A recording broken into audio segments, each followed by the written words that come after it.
નમસ્કાર HX24 news ગુજરાતીમાં આપનું હાર્દિક સ્વાગત છે। દરરોજના બ્રેકિંગ સમાચાર જોવા માટે અમારી ચેનલ લાઇક, કમેન્ટ, શેર અને સબસ્ક્રાઇબ કરો। ચાલો જોઈએ આજના તાજા બ્રેકિંગ સમાચાર।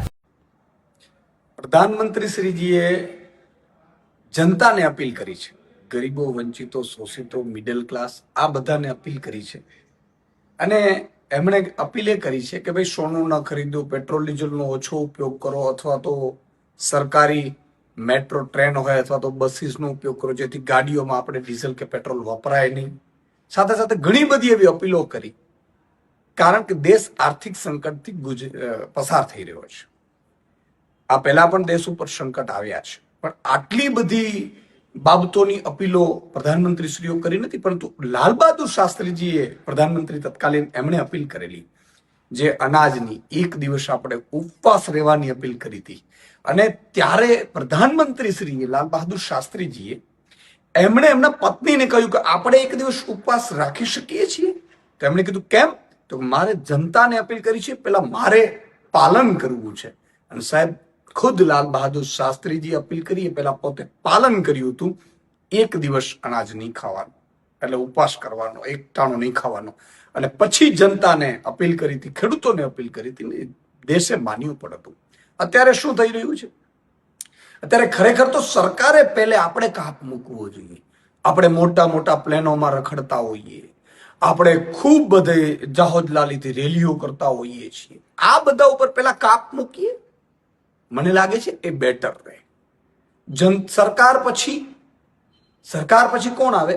અધિકારીઓ આવે। અધિકારીઓ ભાઈ અત્યારે તમે જે કામગીરી કરો છો એમાં તમે કાપ મૂકો, બરોબર છે?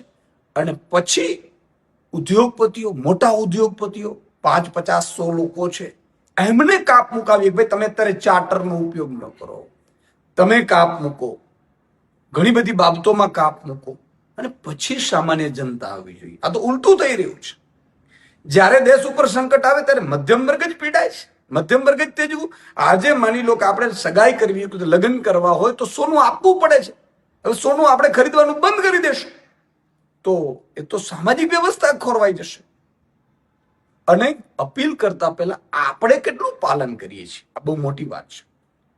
એટલે સરકારે પણ વિનંતી છે, જનતા પણ વિનંતી કરે છે સરકારને, અધિકારીઓને અને મોટા ઉદ્યોગપતિઓને કે તમે પણ કંઈક દેશ માટે કરો। અમે દેશ માટે કરીશું જ, બધી જનતાએ સ્વીકાર કરી છે તમારી અપીલ અને પૂરી કોશિશ કરીશું આપણે, કારણ કે દેશ ઉપર સંકટ આવે છે તો એ આપણા સૌ ઉપર હોય છે અને આપણે સૌએ પાલન પણ કરવું પડે અને આપણે સૌએ એગ્રી પણ થવું પડે અને આપણે સૌ વધારેમાં વધારે, હું પણ અપીલ કરું છું કે જનતાને કે જેટલું થાય એટલું આપણે પાલન કરીશું, પણ સાથે સાથે સરકાર, અધિકારીઓ, મોટા ઉદ્યોગપતિઓએ પણ કરવું જોઈએ એવી જનતા પણ અપીલ કરી રહી છે।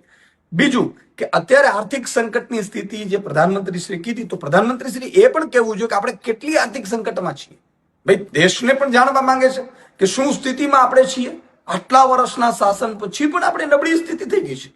એટલે આ બે બાબતો છે જેનો ખુલાસો સરકારશ્રીએ પણ કરવું જોઈએ, પ્રધાનમંત્રીશ્રીએ પણ કહેવું જોઈએ, એમના નેતાઓને, અધિકારીઓને, એમના સરકારોને પણ કંઈક કહેવું જોઈએ કે આપણે પણ કાપ મૂકીએ।